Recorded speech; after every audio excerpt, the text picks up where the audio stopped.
The stream is live. The juice is loose. All right. Welcome to Team Futurism. My name is Peter Clark, and I'm joined today by the one and only Devin Carson. How you doing today, Devin? I'm good. I'm excited to kick off our Mamdani victory party, Pelosi retirement party. True. Yeah, we might have to talk about that a little bit. We don't want to pop too early. I kind of want to jump right into the Nick Fuentes thing just to like get that out of the way, and then we can move on to other things. But I do want to talk about this because this is like being framed as the MAGA civil war. And I've got an interest in that sort of a thing because we see the Democratic Party imploding and leftism imploding nonstop. It's like fun to see that on the other side a little bit. And this is like serious. It's like serious, right? Yeah, I think so. It's pretty dark. I think there's corners of it that are pretty pithy and dark as well that bear, some exposure to the light. I want to maybe see if I can find any nuance to it because I actually did a little bit of research into Nick Fuentes. And by research, I mean, like I actually watched some of his show, which I feel like no one has maybe done. The people like commenting on him, like in lefty media, I feel like people that haven't actually been exposed to him. So I want to talk about that a little bit. But before I get to my nuanced takes, I mean, what is your overall take of how important he is in the MAGA movement? I've been hearing about groypers and like that thing which is groyperism and the Nick Fuentes thing forever, but it never, ever, ever penetrates anything kind of seemingly relevant in the world until the last couple of weeks. And then all of a sudden it has penetrated. Dude was like covered in like, I think at least 3 articles, big articles in the New York Times last week. He was obviously on Tucker, which kind of like kicked that off. I don't know, like, there's a world in which he genuinely does kind of like lean into taking Charlie Kirk's position as the leader of the youth MAGA movement, right? That's like maybe the fear that a lot of normie MAGA people, if that's a thing, have on their minds. What's your take on that whole world? Maybe perhaps I have a bit of a nuanced take. It's not in any kind of in any functional way a defense of Nick Fuentes, but I listened to almost the entire Tucker Carlson interview earlier today, and I was very much left with this sense that Fuentes is, and I don't think this is headline news, but is kind of the voice of disaffected young white men in this country. And I think that it's a demographic of people that is very unsexy to talk about. And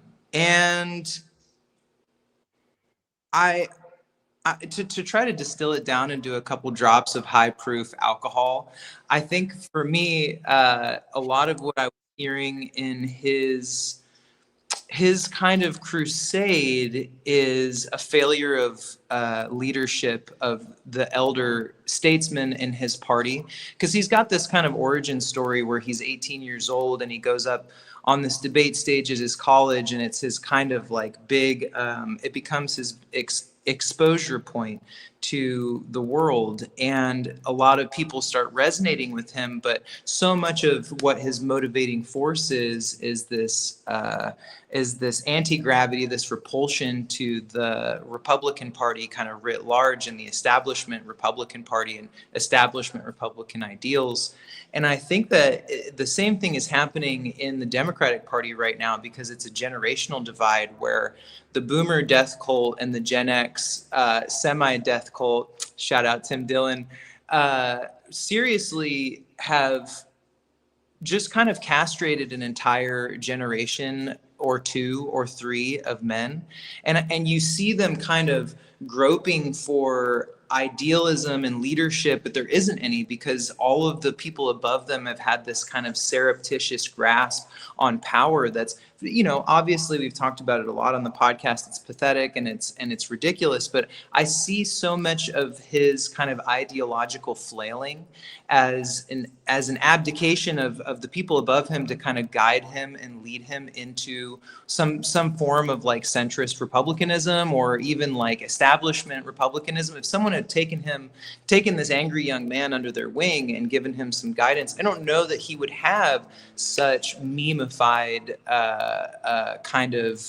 such a memified idea set. Everything's so exaggerated. I mean, that was my kind of, Devin Carson logical take on it. What do you think about that? Well, let me talk myself through this a little bit, because I am trying to make sense of this, like his origin story a little bit in my mind. So every young man has an urge to be edgy, especially if you're a dude with like a big personality. And sure, edginess is always received by broader society as a threat at some level. So like broader society always tries to tamp down like the thorniest edges of edginess. Right.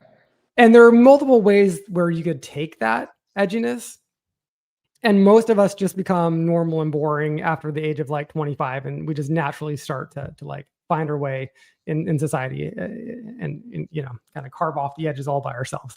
But in the social media age, in the age where men are not forming long-term relationships and right, maybe not finding meaningful careers, right, that edginess becomes like the coolest thing in your life, and like all the things that would tamp it down or sand off the roughest edges, they become totally meaningless to you, completely meaningless. Yeah. And so you lean more and more and more into that. Yeah. And I see that as, it's almost weird more people don't lean into it the way Nick Fuentes has, right? Like, because he's really leaning into it. Yeah. But one thing that's kind of interesting is that when I went today, I went looking for like to watch his show. I had like a goal in mind. I'm like, educate myself before I talk about this dude. And I'm like, gonna watch his show. It was so hard to find like his show. I think that like 5 minutes I was Googling, I was like looking on Twitter, like I was looking all over the place to like find his show. It's like only on Rumble, which I didn't even know that. And like YouTube tries to hide that from you like desperately. So I had to like, and ultimately I found a show, like it's on Rumble and it's like there, but then like, it's like this gated universe. It's like, oh, maybe this is why we don't see more people like this. Maybe there actually are a ton of Nick Fuenteses, but like we don't see them because they literally have been like all kind of sort of low-key banned, and they kind of have low-key sort of kind of gone away. And that makes me a little bit worried. And I mean, I don't know. Like, I think he does have a real movement. And I think that like, I have no idea. Like to put a number on it, supposedly, this was in the New York Times article. There's on Capitol Hill, there's a rumor that up to 30% of like young Republicans are all Groypers, which is like a lot of people. So that's a real constituency. And yeah, I mean, I just wonder if there is like a huge movement here that's like just tamped down and like we're kept safe from it in normie land, but like it's very much like there is a thing. That's how I'm kind of like looking at this right now. I hope not, because there's a lot of kind of logical fallacies at the heart of some of his, I mean, listening to a lot of his, I guess, policy platform, right? He's not a politician, but he's got this whole platform of ideas. And so many of them are really, I guess, referencing cultural phenomena and trying to solve for X, but they're just not really getting the variables right. I mean, for example, in the Tucker interview, he's talking about whiteness and cultural whiteness in the United States, and that the United States has this culture that we need to protect. And I'm like, brother, like the idea of whiteness in and of itself isn't even codified. That's been like a shifting sand across the entire history of this nation. Like whiteness never even settled upon a typical Italians, Irish people. the Irish were not considered white, in the first waves of immigration to this country. And he talks a lot too about immigration and talking about how it's going to displace American culture. I'm like, American culture is an immigrant culture. No, but Devin, so I have to interrupt you just for a second. I'm sorry. Like I think that these details don't matter because I think that he's just going to take it in the direction that is edgy, right? Like whatever the edgy direction, whatever the edgy answer to your question there is, that's where it goes. It's not logic that guides this. I think it's like the pursuit of being angry and offensive to the normies or the Yeah, establishment, whatever that means which in is he's context. so successful at that, and you see this generation of disaffected young men who, like, why is the boomer dad or the Gen X dad such a meme in our culture? Like this guy that like refuses to cede power to his son, and so the son, you know, or the family that refuses to cede power to their child, and so the child just becomes more insular, more insular, more insular. They don't have any mechanisms for expressing, you know, anything that is community driven, so they get siloed in these in like something like a Nick Fuentes world where there is no repercussions for saying patently outrageous stuff. In fact, you're lauded by the people around you when you do that. And it's like exactly what you're saying. Like we had this societal pressure that would kind of shape the edges, but the way that social media culture and internet culture is siloed, there just isn't any of that anymore. You can stay as prickly as you would like to be, which is a shame. And that is probably something that's destroying the fabric of our societies far more than Mexican people. Well, I pulled up this chart. This is from the Washington Post. Young male virginity on the rise. So this is men aged 30 and younger who report zero female sex partners since they turned 18. So in 2008, it was 8%. Is basically like almost a straight up line to 2018 when it's 27%. So you fast forward this to 2025 and it's probably even higher than this, which is like, I don't know, like that's concerning because I don't know if you know, excuse me, I don't know if you know any guys who have lived like a large chunk of their adult life without a female partner and they're straight guys. They kind of like self-destruct. Even like the healthiest and most successful of them, they do kind of self-destruct. And women, like this is like every I don't know Disney story ever, but like and it's kind of just dumb, but it's also true. Women do like they tame the man, you know what I mean? Beauty and the Beast or whatever. It's like that's what women do, and like it's great. And this is why we settle down and then we have families and children and careers and serious things. If you don't ever do that, like I don't know, society does start to like unravel at some level, right? Because like look at any scary ass statistic in any society and it's probably driven by angry young men. Every revolution, like man, you know how much time I've spent thinking about this recently, especially in relationship to young men and why it's so hard for young men to connect with young women. And I had an epiphany recently. And it kind of changed the lens that I look at the world through almost. And I go out in the world and you think there's a couple kind of bare nuts metrics by which women typically judge men. It's pretty, I mean, women can give you a lot of room because men are kind of falling apart at the edges most of the time. You know, it's hard for us to understand what it is that brings value to women, right? And in a world where everything becomes more nuanced every day, it's really hard to retain like which qualities are impressive to women / important to me / make me valuable to society, or I can make money from them. It's this very confusing soup. Let me tell you, Peter, there's a really simple formula, man. You got to get a nice haircut. You got to put your facial hair in whatever order it needs to be in pretty much on a daily basis. And you got to have some clothes that make you look nice. And if you, Jordan Peterson. No, I mean, gotta make your bed. Okay. You've got to shave your face every day. Clean your room. You've got to, Your bed reflects the internal. Oh shit, Jordan Peterson was right. Just as he just had some weird health thing, and just when we need him, he's gone. It's so strange to me because I was sitting with another, I'll not let them be named, friend recently who was kind of like bemoaning their problem with women, and there was this kind of classic entitlement of that I could sense of being like, well, I mean, I'm trying, so obviously, and I'm like, man, you ever seen one of those nature documentaries? you see that perfect bird with all of the perfect markings on it do the perfect dance, and the chick bird is like the she's like, yeah, cool. It's like there's this sense right now, I think, of a lot of like Fuentes style men where it's like, well, I'm owed a hot girlfriend. And it's like, nah, man, that's still kind of survival of the fittest.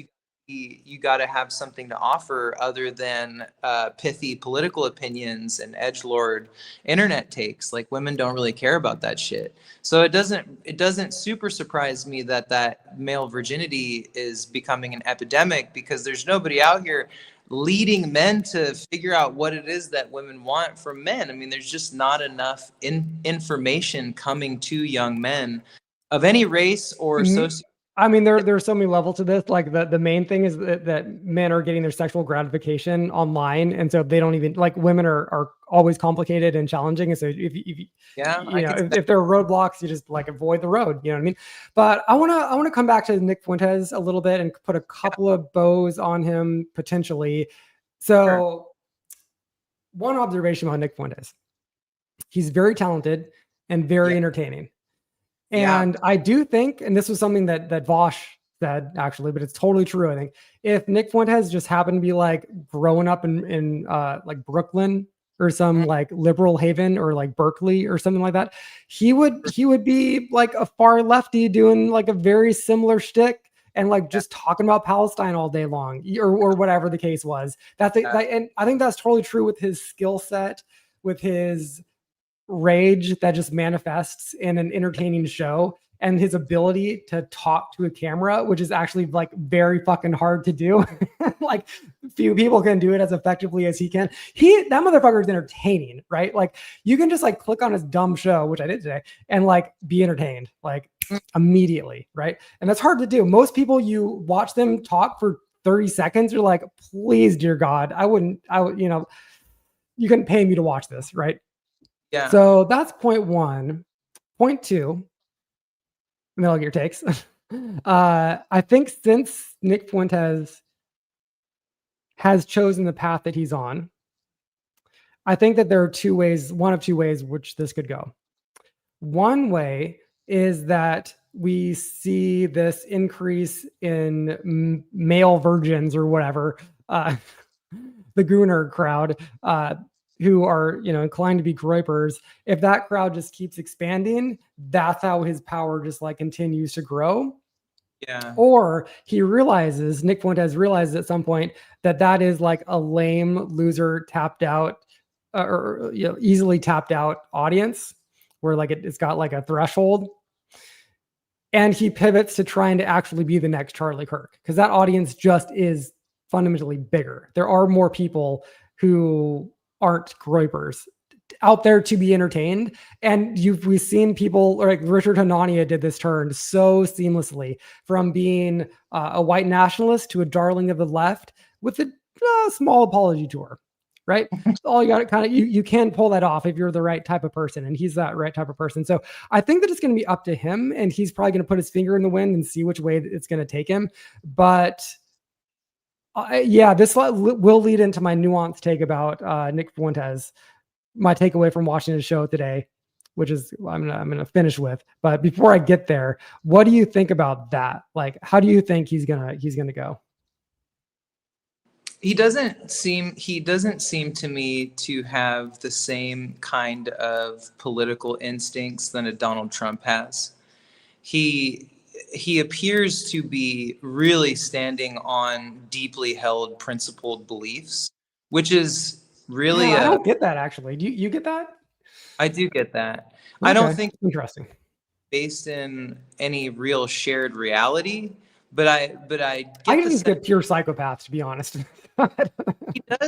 he's got the kind of like wanton weaponized intellect that is just patently dangerous, because you can see how he is backward engineering things that pissed him off, and finding really eloquent ways of explaining them to people. Because if you didn't really think too much about it and you just listen to him talk, he'll walk you through the explanation in a very modern and very kind of sharp way. If you're not grounded in, you know, a perspective that shares reality with most people.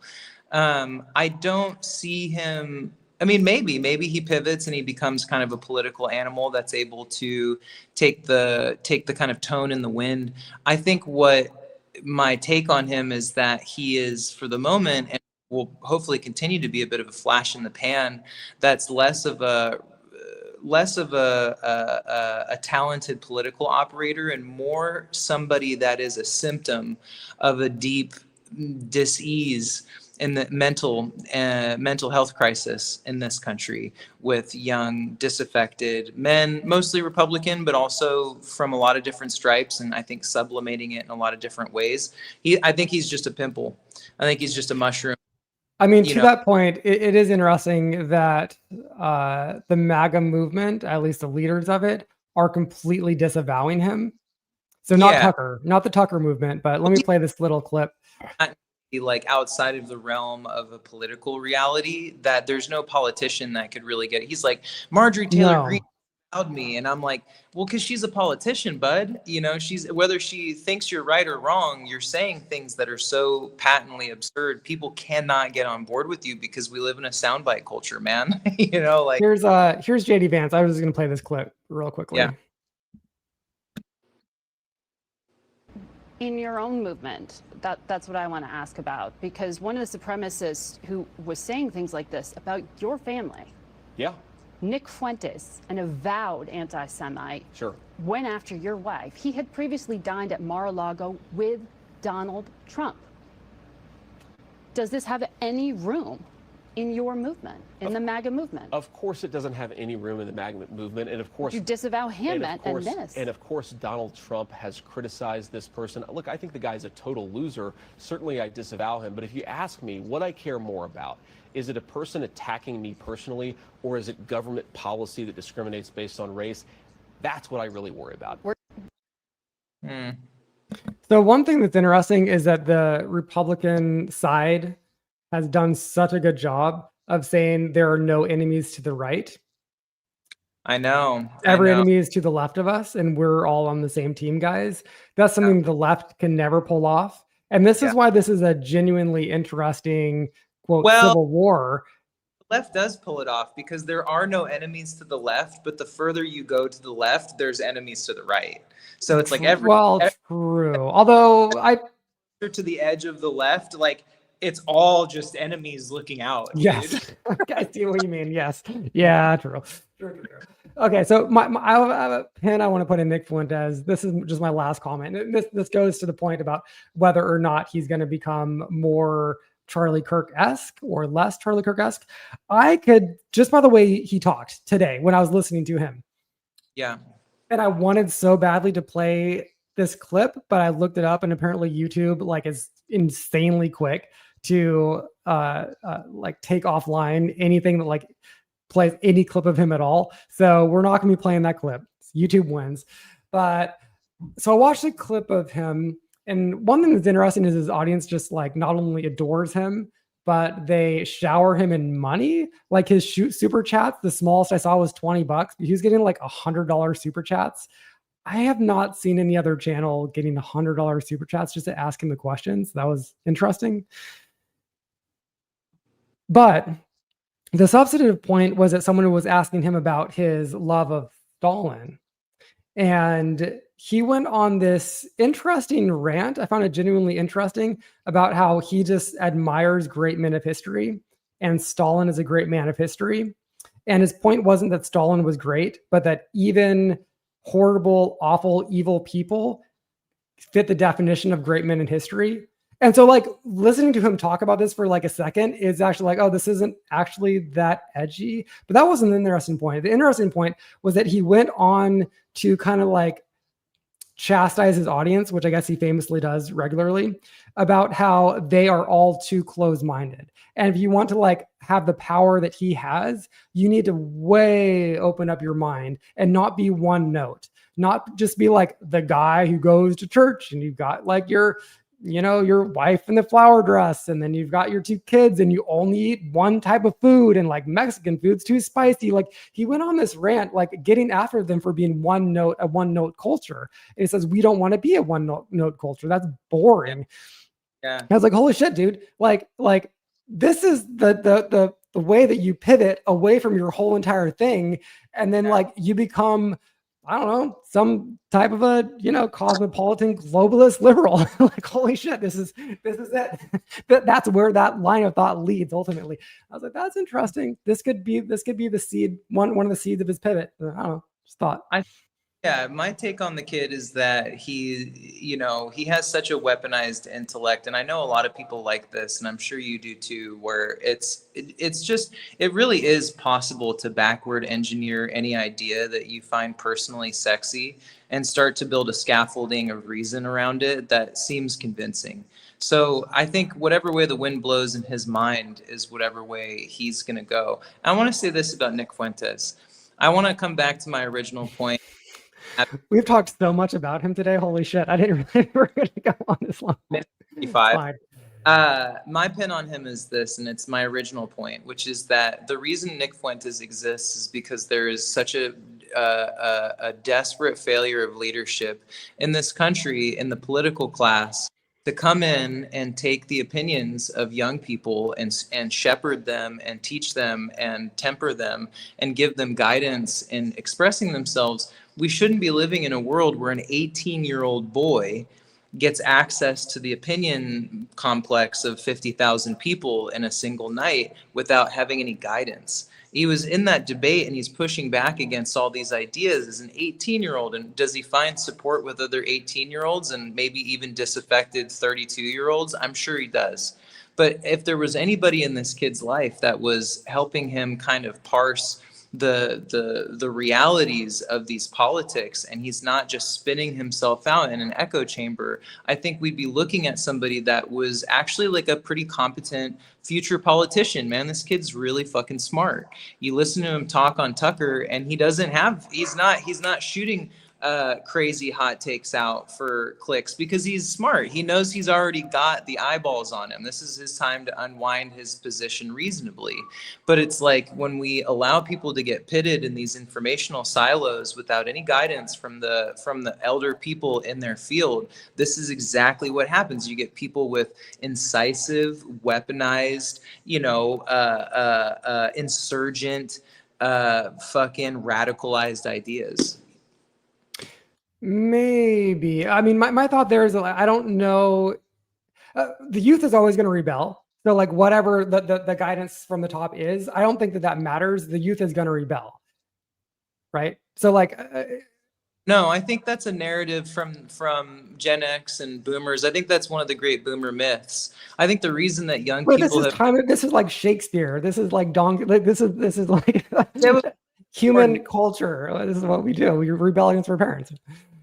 It's like there should be. The weird thing is you found an audience in it. If you're 35 years old and you don't understand how to shape the opinion of an 18-year-old into something that's more reasonable, you need to go back to school, man.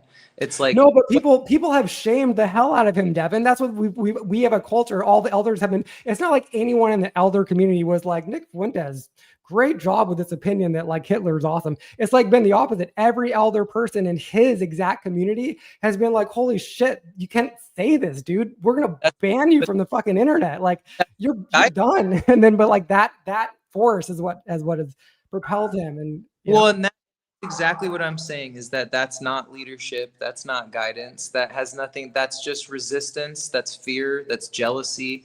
That's like that surreptitious urge to hold on to this little shred of power that you have instead of ceding it to a younger person and teaching them how to use it, man.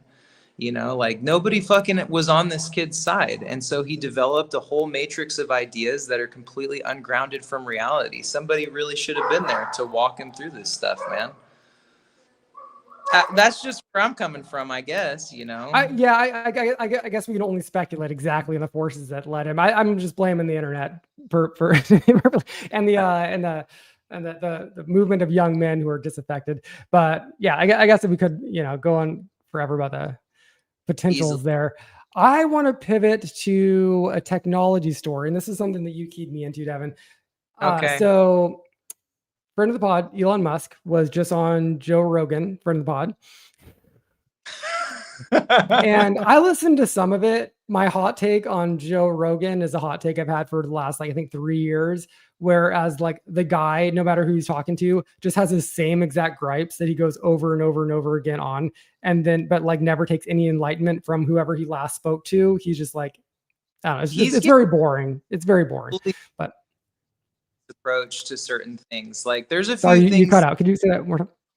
He's getting just kind of fully geriatric in his interview style, and it's pretty sad to watch because there's a few things that happened on the Musk one where I'm like, Joe, dude, you've done this the last 3 podcasts in a row, brother. You can't bludgeon us with this again. We don't give a fuck. We didn't. He's got maybe 12 different rants that he just recycles and recycles and recycles and recycles. Okay, we get it. Homeless people. Okay, trans people. Okay, boxing. Jesus Christ. But okay, so all that said, I did not listen to the full thing. I listened to a little bit of it. I have not heard this clip where Elon Musk talks about what happens when AI runs everything. So this is a 2.5 minute clip. I'm going to play this. And then let's come back with some commentary. So let me pull this up here.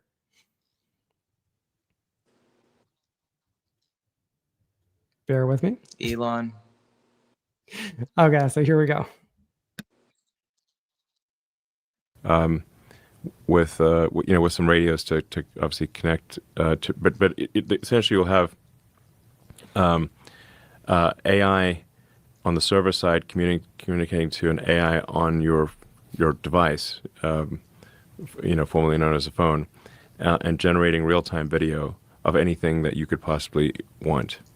And I think that there won't be operating systems, there won't be apps in the future. There won't be operating systems or apps. It'll just be you've got a device that is there for the screen and audio and for and to put as much AI on the device as possible, so as to minimize the amount of bandwidth that's needed between your edge node device, formerly known as a phone, and the servers.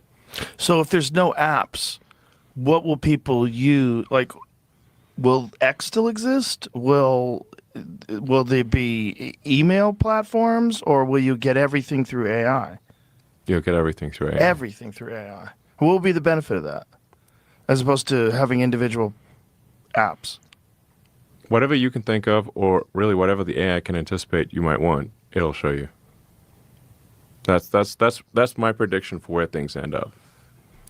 What kind of time frame are we talking about here? I don't know. It's probably 5 or 6 years, something like that. So 5 or 6 years, apps are like Blockbuster Video. Pretty much. And everything's run through AI. Yeah, and there'll be most of what people consume in 5 or 6 years, maybe sooner than that, will be just AI generated content. So music, videos, there's already there's people have made AI videos using Grok Imagine and using other apps as well, that are several minutes long, or 10, 15 minutes, and it's pretty coherent. Yeah, it looks good. No, it looks amazing. Yeah, the music's disturbing because it's my favorite music now. AI music is your favorite. Oh, there's AI covers. Have you ever heard any of the? Oh man, that's the one that he's done the last 4 podcasts where he's like, "Have you ever heard of 50 Cent? Have you ever heard a guy sing 50 Cent song but soul style?" That's hilarious. He's like, "All right, man, cool, All right, I guess it's that wasn't even the part of the podcast that I took exception with, but I will. Let's digest that part. Then I want to get to the other But I stuff. will. Yeah, let me get your hot take on that. I will take exception with it though, because I cannot stop.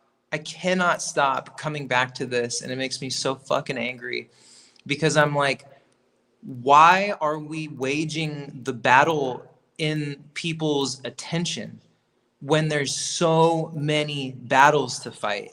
Why are we not waging this battle in the medical field, in the dental field, in the mental health field? I understand that it's being used for all of those things, but every time we talk about what's going to happen with artificial intelligence in the next 4, 5, 6 years, it's all assaults on creativity, and it's all this very raw, naked kind of capitalist cloying for our attention. And I'm like, that's one of the very few systems that we've got pretty fucking dialed in. We've been entertaining each other for tens of thousands of years now. It's actually not something that we need any further innovation in, unless the idea is to continue getting people spiraled into the addictive quality of media, which isn't going to be helpful for anyone. So I'm always coming back to first principles with this AI conversation, where I'm like, solve the problems that people are asking to be solved, not the fucking market incentive problem. If you're so concerned about it seeking truth, then why not have it be concerned about humanistic problems instead of entertaining people, man? So usually I play into that same narrative, but let me fight it a little bit for fun. Okay, so the argument is we are using technology just to for entertainment purposes, effectively, all this powerful technology. But it's interesting. If you spend your time in a world that we're writers and musicians and artists, right? So we key in on that sort of stuff. If you're not a writer or a musician or an artist, you key on others, on other totally other realms.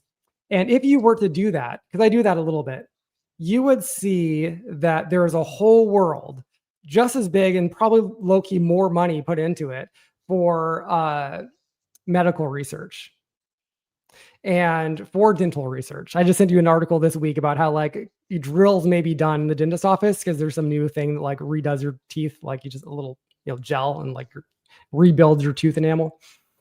So all of that is happening.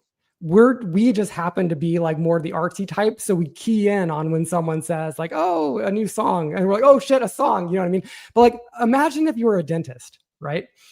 You probably are fed nonstop articles about how your industry is about to be completely disrupted and overturned. Yeah.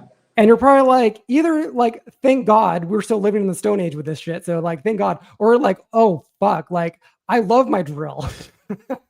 Yeah. Or whatever. Or I mean, take any realm. Technology's progress. We don't know what's going on in the labs in Harvard right now. And there's also that's not making the New York Post or the New York Times headline because it's boring. People click on how's Hollywood going to be disrupted? Because we're all kind of dumb as we care about art. And we don't care about the new physics or whatever. You know what I mean? So I think it's all happening. But also that's kind of point one, kind of sort of. Point two is that all of these things that Elon Musk is talking about, it does matter hugely in terms of the future of all of our lives. Because if apps go away, forget art, fuck art for a second. People will always still sing songs to each other and paint, and none of that goes away. This actually has nothing to do with that. It's the whole economy is over. Think about how many people are unemployed building little apps and servicing little apps. I do that. That's my job. If apps are done and websites are done, my job's done. Right? Yeah. And me and everybody in Northern California is done with the job. You know what I mean? So that's what I'm interested in. Art to me, I'm becoming so just kind of the value of art is to sing songs with your child. and to like write a poem for your mom on her birthday. Like art to me is like, I love this art, AI disrupting art shit. Not to go on like this is a side tangent, but like, because I think that like I actually don't like it that art is tied into capitalism so much. And I'm like a hardcore capitalist, but I actually don't like it. I think that we've grown up in this world. We're like, oh my God, like I want to sell 200 million records just like Dr. Dre or whatever. It's like, that wasn't a thing 100 years ago. There was no record label 100 years ago, right? So like this actually, we're purifying the art world maybe eventually at some level. I have rambled way too much, Devin. Let me throw that all back at you. I'm like, damn, dude, don't even. That's a whole episode where you and I just scream and fling shit at each other the entire time, dude. Holy shit. I'm not even gonna go down that rabbit hole. I gave you a couple little nuggets there, Devin. It segues us perfectly into my main gripe with the Elon Musk AI conversation, which was this. He had this very facile, very erudite, rich person answer, which we keep hearing over and over again from people who actually don't give a fuck about the implications of what they're doing, where he's like, oh, because Joe knows enough to ask some smart questions about this. I mean, he interviews top dogs in the world pretty regularly, right? And so he goes, well, what happens when all these jobs go away, right? Because Elon's like, well, eventually, everyone will just be, they'll have access to all the goods and services that they need, and it'll all be free. And Joe very smartly kind of intercedes, and he's like, well, what happens, kind of the interstitial period? What happens when all these people start losing their jobs? And he gives that classic, the market gets that sorted out kind of answer, where he was like, well, when we moved from horses to cars, I think that was his example, but if not, it was something almost exactly like that, where he's like, well, when we moved from horses to cars, all these people lost their horse businesses and like taking care of horses. And I'm like, see, like, how do you have the cognitive dissonance as someone who knows enough about AI to compare those two things, right? Because it's not a single issue. This isn't one problem that's being solved and then in one industry is being disrupted. This is so multifactorial. This is like everybody's industry problems are being solved, and it's all at the same time. And there's knock-on effects that are happening right now. We just had a week where there was, I think, 100,000 jobs across 6 of the major tech companies, where they had these huge layoffs, and we're going to start seeing this sweep through society really, really quick, where we're seeing these kind of compartmentalized layoffs in these different industries as they're innovated away from. And he had no answer for it. He was just kind of like, well, crabs in a bucket, right? He's like, I don't know, somebody's going to win. It's not going to fuck up my body or my pocketbook, so why would I care? And that part to me is so patently disgusting, and so is a perspective that only a rich person who has zero fucking contact with like the proletariat world could ever utter something so disconnected from reality, man. I don't share disdain for rich people. I just by and large, but I get what you're saying. Like I get that. One thing that actually leads into one of my favorite observations about Elon Musk, and this was pointed out by Peter Thiel, and I think about this a lot actually. Although I don't think I can pull up Peter Thiel's examples here, but Peter Thiel observed that Elon Musk always makes these predictions, but he never lived like any of them are going to come true. He doesn't change his life like by selling certain stocks or moving certain places or doing certain things with his companies that are aligned with how he predicts the future is going to go. So maybe one example is he talked about how, like when he was joining the government and saying like, oh, this is going to make this new industry so much more successful. But then like he didn't move into that industry or do anything about it, even though like when he was like in government, like next to Donald Trump, like doing shit. That was I don't remember exactly the specific example, but that was the world. And like, so I was like, dude, if you actually think this shit's true, like you say you do, why not change like your behaviors to like align with this? And he never does. And interestingly, like no futurist does. Like very rarely do you see a futurist or someone who pontificates about the future and is in a position to like change it, like at no point do you ever see them actually like meaningfully changing their lives. It's just very interesting. So I think a lot of people are just kind of like sci-fi writers in the moment. You know what I mean? And they're all actually living. I don't know. I don't have really a problem with rich folks because there's grounded rich folks. But what I have a problem with is people who control wide swaths of humanity that are able to make these prognostications that like either calm or incense, you know, like all these people, like they're taking their information from, you know, this expert being interviewed by this person that's trusted in society. And he's saying like, you know, it'll kind of sort itself out. And I think that that's a really irresponsible, I mean, that's almost fire in a crowded theater level irresponsible to me, because none of the other experts in his field are saying that. Nobody's saying that. Nobody except for people who have zero skin in the game, because he doesn't, right? Like, it doesn't really matter. When I'm kind of curious, I'm actually confused. What do you want him to say there? Like, or I actually don't know. Well, I want him, if he's going to be the person that's developing this super powerful AI that's going to take everyone's jobs, maybe he could do a little bit of back-end engineering on, I don't know, a political platform or a social platform that helps people survive the next 10 to 15 years of devastation that his innovation produces. If he's really this multifactorial fucking he does say we need UBI. He says it's like a necessary thing that we, and I mean, Elon Musk actually does have a couple of smart talking points on this, where he says that like, if all jobs go away, we could all live in extraordinary abundance and everyone is wealthy. There's no, actually, I was going to write an article about this because it's an interesting perspective. It's part of that like abundance mentality that there will be no such thing as a poor person. Like, get ready. We're not ready for this, but like, poor people won't exist. I don't know. Like, you would actually like some of his other takes, I think. No, I think that's real, but I think that when you're on Joe Rogan and you have the entire world eyes on you, you have a higher order responsibility to be educated and to, you know, when because politicians are listening to that, right? Like Donald Trump probably listened to that fucking podcast. Like, if you're gonna make prognostications about how things are gonna go and when, maybe have some specificity or some answers for people who are losing their jobs right now, who are suffering from the devastation that this innovation is already producing. But you've got these fucking siloed incel, like 40 something to 50 something year old men that are so obsessed with solving this little problem that's a thorn in their foot that they could give a fuck if the rest of the world burns, man. And it digs at me all the time. It drives me nuts, Pete. Can I do a little pro billionaire talk? You get shares on this podcast. Nobody's clipping that. I got 5% on my. Oh shit. Okay. No, I'll just read this really quickly, except this is an interesting take about billionaires.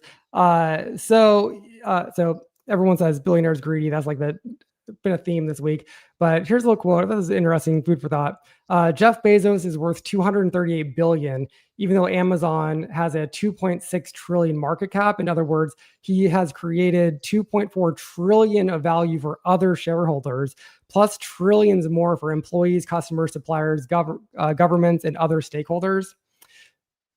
Actually, a good point. Gets lost in the wind when we like hate on billionaires, but like billionaires create our jobs and they fund the tax dollars that put our kids in school. I don't know. It's a good thing.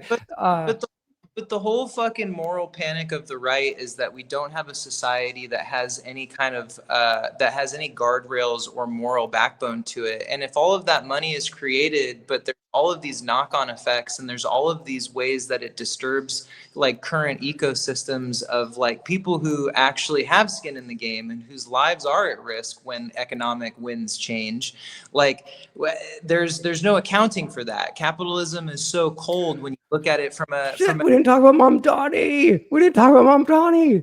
Oh my God. 30 seconds. Hot take, Mamdani, New York. 30-second hot take on Mamdani. I love that a for the people person who is young and sharp and has a bit of a silver tongue is giving hope to anybody that's young and sharp out there, that they climb the political ranks and dethrone a calcified, disgusting politician, which is the only 2-3 politicians that he was up against are all crusty, befuddled crusty, befuddled old men that can fuck right off. Okay. Amen, brother. And on policy, I think if he can get the city-run grocery store at the at-cost grocery stores up and running, it will fundamentally disrupt and change the way that Americans interact with food in this country forever. We are in a grocery price epidemic where big agricultural companies and the grocery industry is making record profits, buying back stocks on the backs of people's food that they need to survive. And if we can have at-cost food that's not that isn't subsidized, it's just the government providing it to you at cost, that will provide downward pressure on the market, and it will stabilize grocery prices. I fucking know it. I really think that if he can get that one thing done, it'll be a miracle. It would be fascinating if that worked. I think the government is full of bureaucracy and inefficiencies, and they would give the customers 20 cents on the dollar, and the rest would just go to big government. So I don't know. I'm not a fan, but I'm down for experimentation. I'm with you, dude. I'm with you. Like, let's try it. Let's do it. Dude, put your foot in it. I'm skeptical, but I'm like, let's do it, man. Let's do it. New York, start the experiments. God knows San Francisco's run some experiments, so come on. Yeah, Lord, not the right. And they've all failed. All the progressive liberal dreams have failed in San Francisco. So that's my skepticism. But we'll see. We'll see, man. I like it. What about you? What's your Mamdani hot take? Dude, you almost summed it up. Like I'm pro him trying new shit. I think that I want to see the liberal dream tried. I want to see it try to live it out in New York. I want to see what happens. I think whether it succeeds or fails, I think we learn new shit. I hate the calcified, boomer thing that has been what we have known as politics in America for way too long. Yeah. And those stagnant ideas that they were bringing, I don't like it. Not a fan. I love his charisma. I think that every politician should learn from his social media game. I would totally hang out with the dude. I like how he's able to like moderate what he, how he talks depending on the audience. It's super fucking smart. I'm skeptical of his policies, but again, dude, I don't live in New York. Try that shit. Yeah. He's also pro abundance. He wants to like build shit. Everyone talks about how he wants to do rent controls, but like beyond that, he wants to actually like take positive steps to making it so that there's less regulation so we can build. Super into that. He also like I am a big fan of like trying to make daycare free or affordable. He's into that. I don't know. There's a lot of shit I like actually. Yeah. I'm gonna push it to the last % on this phone battery right now. My closing note of the day is this, and it kind of ties into all of this. I think Trump has lost his riz, and I think he is capitulating to the affordability conversation in a way that makes him look. It's just funny to me, and mark my words, because I've been saying this for more than a year now since he seemed like he was going to take office, and since he's taken that, his whole fucking presidency is going to get gummed up this year, and all of these ridiculous things that he tries to do, and the bureaucracy of the United States people and the United States government is going to come down on him like a goo hammer and just absolutely stop him in his tracks from doing any of the things that he planned on doing for the next 3 years. I think that his abject capitulation to the affordability conversation is we got 2 governors and a mayor that came through in a day on the Democratic side. Not that I'm really a Democrat, dyed in the wool, but I can see the tide shifting. And let me just say this, final note of the day, just please, people who are watching this, if you're a Republican who hates us or you're somewhere else on this, just remember, the pendulum swings both ways. Yes. If you're going to stomp your feet and cry every time the pendulum is on its furthest swing away from you, you're going to make us all hate each other more. You need to just wait until it swings. If it doesn't swing your way for 4, 5, 6 years, okay. But like, you got to be patient, man. Like, it only took a year for it seemed like Trump had everything at his back. And then all of a sudden, it's like the air went out of the balloon in the zeitgeist. But just remember that, man. Like, temper your expectations. The political process in this country is slow, and we built it that way on purpose. Good stuff. All right, man. I'm going to bounce. Good talks. Till next time, Devin. Thanks, bud. Later.